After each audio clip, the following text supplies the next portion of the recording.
Hello నమస్తే. తిరుమల లడ్డు కల్తీ వ్యవహారం పైన విచారణ కమిషన్ ఏర్పాటు చేయాలని ఆంధ్రప్రదేశ్ ప్రభుత్వం నిర్ణయించినట్లుగా వార్తలు చూసాం. నిన్న కేబినెట్‌లో ఈ అంశం పైన సుదీర్ఘంగా చర్చించారు. సుదీర్ఘంగా చర్చించిన మీదట ఈ అంశంలో కీలకమైన వ్యక్తులుగా ఉన్న వైవి సుబ్బారెడ్డి, భూమన కరుణాకర్ రెడ్డి, ధర్మారెడ్డి, అశోక్ సింఘాల్, మరికొంతమంది చెవిరెడ్డి భాస్కర్ రెడ్డి వీళ్ళందరిపైన చర్యలు తీసుకోవాల్సిందే. లడ్డూ కల్తీకి వీళ్ళే కారణం. వీళ్ళపైన చర్యలు తీసుకోకపోతే ఎలా అంటూ మంత్రివర్గం ఆక్షేపించింది. మంత్రివర్గం ఆక్షేపించి ఈ మొత్తం వ్యవహారం పైన మరొక విచారణ కమిషన్ వేయాలని నిర్ణయించింది. నిజానికి తిరుమల లడ్డూ కల్తీ జరిగిందనే వార్త అఖిలాండ కోటి శ్రీవారి భక్తులకు ఆవేదన కలిగించింది. ప్రపంచవ్యాప్తంగా ఉన్న శ్రీవారి భక్తులంతా ఇలా జరిగి ఉండకూడదు అంటూ భావించారు. ఇలా జరగడం పట్ల ఆవేదన వ్యక్తం చేశారు. చివరికి జరిగిందా లేదా తేల్చడం కోసం సుప్రీంకోర్టు ఆదేశాలతో సిబిఐ ఆధ్వర్యంలో ఒక సిట్ ఏర్పాటైంది. ఈ సిట్ ఏర్పాటైన తర్వాత సిట్ సుదీర్ఘంగా అనేక రాష్ట్రాలలో అనేక మంది వ్యక్తులను విచారించి వందల డాక్యుమెంట్లను పరిశీలించి ఒక రిపోర్ట్ ఇచ్చింది. ఈ సిట్ ఇచ్చిన రిపోర్ట్‌లో మా ఏపీ సీఎం చంద్రబాబు, ఏపీ మాజీ C A sorry AP CM Chandrababu, AP deputy CM Pawan Kalyan చెప్పినట్లుగా జంతువుల కొవ్వు కలవలేదనే విషయాన్ని తేల్చింది. జంతువుల కొవ్వు కలిసిందంటూ ముఖ్యమంత్రి చెప్పిన మాట అబద్ధమని తేల్చేసింది. సో, జంతువుల కొవ్వు కలిసింది అనేది మొత్తం శ్రీవారి భక్తులందరూ ఆవేదన చెందడానికి కారణమైన నేపథ్యంలో అది కాదు అని తేలడం ప్రపంచవ్యాప్తంగా ఉన్న శ్రీవారి భక్తులకు ఒక ఉపశమనాన్ని కలిగించింది. కానీ రాజకీయంగా తెలుగుదేశం పార్టీకి ఒక ఉపద్రవాన్ని తీసుకొచ్చింది. ఈ ఉపద్రవం నుంచి బయటపడడం ఎలా అనేది ప్రభుత్వం ఆలోచిస్తున్నట్టు కనపడింది. ప్రభుత్వానికి సంబంధించిన పెద్దలంతా టీటీడీ చైర్మన్‌తో సహా సిట్ రిపోర్ట్‌ల పట్ల అసహనం వ్యక్తం చేస్తూ వచ్చారు. సిట్ రిపోర్టు సరైనది కాదు తరహా ఇంప్రెషన్ ఇస్తూ వచ్చారు. సిట్ వీళ్ళందరినీ ఎందుకు దోషులుగా చేర్చలేదు అంటూ ప్రశ్నిస్తూ వచ్చారు. ఏ1 నుంచి ఏ30 వరకు టీటీడీ చైర్మన్ గాని, ఈవో గాని, అప్పుడు పనిచేసిన కీలకమైన అధికారులు గాని ఏ ఒక్కరు లేకపోవడం ఏంటి అంటూ నేరుగా ఆవేదన వ్యక్తం చేయకపోయినప్పటికీ లోలోపల బాధపడుతూ వచ్చారు. ఇదే సమయంలో గత ప్రభుత్వ హయాంలో సిట్ తేల్చింది. గత ప్రభుత్వ హయాంలో భారీగా కోట్ల కొద్దీ లడ్డూలు కల్తీ నెయ్యితో తయారు చేశారు. కల్తీ నెయ్యి కాదు, అసలు నెయ్యే లేకుండా లడ్డూలు తయారు చేశారు. చుక్క నెయ్యి లేకుండా కోట్ల లడ్డూల్ని గతంలో తయారు చేశారు అని సిట్ చెప్పినట్లుగా చెప్తున్నారు. సిట్ గతంలో లడ్డూ గత గత ప్రభుత్వ హయాంలోని లడ్డూని గాని, గత ప్రభుత్వ హయాంలోని నెయ్యిని గాని సిట్ ఎక్కడ టెస్ట్ చేయించలేదు. ఏ ల్యాబు సంబంధించిన టెస్ట్ రిపోర్టు సిట్ దగ్గర లేదు. కానీ ఇప్పుడు ఈ ప్రభుత్వం వచ్చిన తర్వాత అనుమానం వచ్చో, లేకపోతే మేము రిజెక్ట్ చేసిన ట్యాంకర్స్ నుంచి నెయ్యి తీసి పంపించామనో ప్రభుత్వం చెప్తోంది. దాంట్లోనే జంతువుల కొవ్వు కలిసిందని చెప్పింది. బట్ ఈ ప్రభుత్వం వచ్చిన తర్వాత శాంపిల్ తీసి పంపించిన వచ్చిన రిపోర్ట్‌ని బేస్ చేసుకొని సిట్ అధికారులు విచారణ చేసి జంతువుల కొవ్వు అబద్ధమని తేల్చారు. సో, ఇది పార్టీలు పక్కన పెడితే భక్తులకైతే కాస్త రిలీఫ్ ఇచ్చింది. సో, ఇప్పుడు ప్రభుత్వం మళ్ళీ విచారణ కమిషన్ ఏర్పాటు చేయాలని కోరుతోంది. ప్రభుత్వమే ఏర్పాటు చేసిన సిట్ సీబీఐ అండర్‌లో ఉంది. ఎన్డీఏ సర్కార్ ఉంది కేంద్రంలో, రాష్ట్రంలో. సుప్రీంకోర్టు మార్గదర్శకాల మేరకు, సుప్రీంకోర్టు ఆదేశాల మేరకు ఏర్పాటైంది. సుప్రీంకోర్టే చెప్పింది ముఖ్యమంత్రి చంద్రబాబుతో సహా ఇంకెవరు ఇటువంటి బాధ్యత లేని స్టేట్మెంట్లు ఇవ్వకండి, ఆధారాలు లేని స్టేట్మెంట్లు ఇవ్వకండి అని. ఆ తర్వాత అందరూ నోర్లు మూశారు. మళ్ళీ ఇప్పుడు నోర్లు తెరుస్తున్నారు. జంతువుల కొవ్వు కలిసింది అని మళ్ళీ మొదలుపెట్టారు.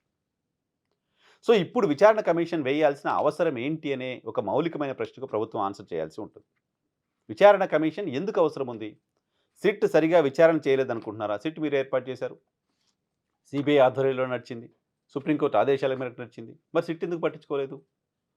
మనం గత ప్రభుత్వం పైనో, కొంతమంది వ్యక్తులపైనో ఆరోపణలు చేశాం కాబట్టి, అవేవి సిట్‌లో కనపడట్లేదు కాబట్టి, అవి కనపడకపోతే మనం తప్పు చేసినట్లు అవుతుంది ప్రజల ముందు కాబట్టి, మళ్ళీ మనం ఒక విచారణ కమిషన్ ఏసి వాళ్ళందరి పేర్లు పెడదాం అని ప్రభుత్వం అనుకుంటే, అది శ్రీవారి భక్తులకు ద్రోహం చేసినట్టు. రాజకీయంగా మీరు వైఎస్ఆర్ కాంగ్రెస్ పార్టీ కొట్టుకోండి, ఏమైనా చేసుకోండి. కానీ శ్రీవారి భక్తులతో, తిరుమల లడ్డూతో రాజకీయం చేయకండి దయచేసి. దీన్ని ఇక్కడితో వదిలేయండి. ఎవరికి వాళ్ళు లడ్డూ గురించి మాట్లాడొద్దని ఒక డెసిషన్ తీసుకోండి. విచారణ సంస్థలు ఏం జరుగుతాయో విచారణ చేస్తాయి. బాధ్యులైన వాడు ఎవడైనా సరే వాడిని అరెస్ట్ చేసి జైలుకి పంపించాల్సిందే. పంపిస్తారు కూడా. సో, సిట్ చెప్తోంది కదా! గత ప్రభుత్వ హయాంలో కూడా లడ్డూలో అక్రమాలు జరిగాయని సిట్ ఏదో చెప్తోంది. సరే, అప్పుడు టెస్ట్ ఏం చేయలేదు కానీ సిట్ ఏదో చెప్తోంది. దానికి సంబంధించి విచారణ చేయండి. సుప్రీంకోర్టుకి సిట్ రిపోర్ట్ ఇవ్వండి. గత ప్రభుత్వ హయాంలో కల్తీ లడ్డూలు తయారు చేశారని సిట్ చెప్పిందనేది కదా మీరు చెప్తున్నమాట. సో, దాన్ని తేలిస్తే గత ప్రభుత్వ హయాంకి సంబంధించిన కీలకమైన వ్యక్తులందరూ అరెస్ట్ అవుతారు. వాళ్ళు అరెస్ట్ అవ్వడానికి సంబంధించి సిట్ ఏం చేయాలి, విచారణ ఏం చేయాలి జరుగుతుంది. కానీ ఇప్పుడు మళ్ళీ కొత్త విచారణ కమిషన్ ఏర్పాటు చేయడం అంటే మీరే ఏర్పాటు చేసిన సిట్ పైన మీకే నమ్మకం లేకుండా పోతే ఎలా? ఆ సిట్‌ని ఏమైనా గతంలో ఉన్న వైఎస్ఆర్ కాంగ్రెస్ పార్టీ ఏర్పాటు చేసింది కాదు కదా! మీరు ఏర్పాటు చేసిన సిట్టే కదా! మీరు పెట్టిన అధికారులే కదా! సో, అలాంటప్పుడు మళ్ళీ ఇప్పుడు ఆ సిట్ పైన నమ్మకం లేకుండా పోవడం ఏంటి? చాలా సందర్భాల్లో ఏదైనా ఇష్యూల పైన సిట్ ఏర్పాటయినప్పుడు ఎవరికైనా ఏమైనా కంప్లెయింట్స్ ఉన్నా, ఎవరి దగ్గర ఏదైనా సమాచారం ఉన్నా, మాకు సమాచారం ఇవ్వండి అంటూ సిట్ కోరుతోంది.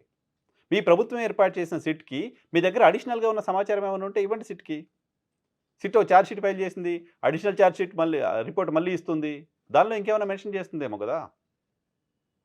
మీరు ఏర్పాటు చేసిన సిట్‌ని వదిలేసి మళ్ళీ విచారణ కమిషన్ ఏర్పాటు చేస్తున్నారంటే ఇది ఖచ్చితంగా రాజకీయపరమైన కారణాలతో చేస్తున్నదిగా ఎందుకు చూడలేము? ఎందుకు చూడలేము? ఒకే అంశానికి సంబంధించి 2 విచారణలేంటి? ఒకే అంశానికి సంబంధించి ఒకే ప్రభుత్వం 2 విచారణలు వేయటం ఏంటి? అంటే అనుమానాలు కలుగుతున్నాయి గదా! మీరనుకున్న మాటని ప్రజలపైన రుద్దాలి. ఒక మాట రుద్దాము, దాన్ని నిజం జేయాలి. దాన్ని నిజం జేయడం కోసం మనమే ఒక కమిషన్ ఏర్పాటు చేసుకొని, మనమే ఒక రిపోర్ట్ రాసుకోవాలి అన్నట్టుగా కనపడుతోంది. ఇది సరైనది కాదు కదా! నిజానికి మద్యం అంశానికి సంబంధించి కూడా గతంలో ఇలాగే జరిగింది. సీఐడీ విచారణకు మీరు ఆదేశించారు. సీఐడీ విచారణ చేసింది. సీఐడీ విచారణలో ఏం తేలిందో తెలీదు.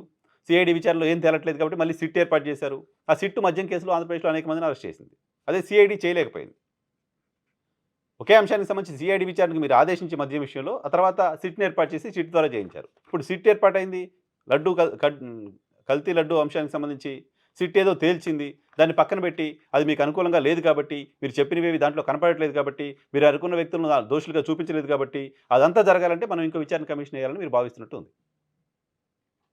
ఆంధ్రప్రదేశ్ రాష్ట్ర ప్రభుత్వం లడ్డూ కల్తీ అంశానికి సంబంధించి ప్రజల ముందు దోషిగా ఉంది. ఆంధ్రప్రదేశ్ రాష్ట్ర ప్రభుత్వం లడ్డూ కల్తీ అంశానికి సంబంధించి ప్రజల ముందు దోషిగా ఉంది అంటే గత ప్రభుత్వం తప్పులేం చేయలేదని చెప్పడం నా ఉద్దేశ్యం కాదు. గత ప్రభుత్వం చేసిన తప్పులను కూడా ఎస్టాబ్లిష్ చేసి బయటికి తీసుకొచ్చి వాళ్ళని అరెస్ట్ చేయాల్సిందే తప్పులు చేసిన వాళ్ళని.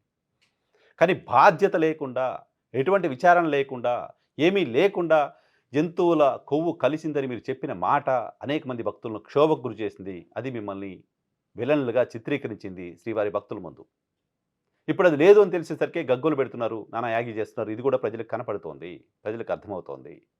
మీ రాజకీయాల కోసం శ్రీవారి భక్తుల్ని మనోవేదనకు గురి చేయకండి. శ్రీవారిని రాజకీయాల్లోకి లాక్కండి. ఈ కొత్త విచారణ కమిషన్ రాజకీయపరమైన కారణాలతో వేసిందే తప్ప, రాజకీయ కారణాలతో వేస్తున్నదే తప్ప, లడ్డు కల్తీ అంశాన్నో, ఇంకో అంశాన్నో తేల్చడానికి చేస్తున్నది ఏమాత్రం కాదు. కాస్త కామన్ సెన్స్ ఉన్న వాళ్ళకి ఎవరికైనా అర్థమవుతోంది. ప్రభుత్వం తనకు తానుగే మేము తప్పులు చేశామని ప్రజలకు చెప్తోంది క్లియర్‌గా.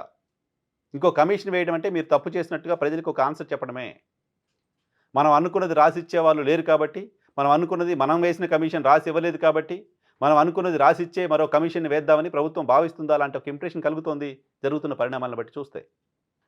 ఇంకా చాలా ఇష్యూస్ ఉన్నాయి వైఎస్ఆర్ కాంగ్రెస్ పార్టీని మీరు టార్గెట్ చేయడానికి. వైఎస్ఆర్ కాంగ్రెస్ పార్టీ వైపు ప్రజలు చూడకుండా మీ వైపే చూసేలా చేయడానికి, ప్రజల్ని అట్రాక్ట్ చేయడానికి మీరిచ్చిన హామీలు అమలు చేయండి. వైఎస్ఆర్ కాంగ్రెస్ పార్టీ కంటే బెటర్‌గా ఇంకా మేము పరిపాలన చేస్తామని చెప్పండి. వైఎస్ఆర్ కాంగ్రెస్ పార్టీ వైపు ప్రజలు చూడకుండా అద్భుతమైన పాలన ఇవ్వండి. కానీ వేరే వాళ్ళపైన ఒక దుష్ప్రచారం చేసి, అది కుక్క కాదు నక్క అని చెప్పాం. అది నక్క అని ప్రూవ్ చేయడం కోసం మొత్తం అందరినీ నమ్మించాలనే ప్రయత్నం చేస్తున్నారు. ఇది సరైనది కాదు. రాష్ట్ర ప్రభుత్వం పునరాలోచన చేయాల్సిన అవసరం ఉంది. కల్తీ లడ్డు వ్యవహారం పైన చేస్తున్న రాజకీయం గురించి.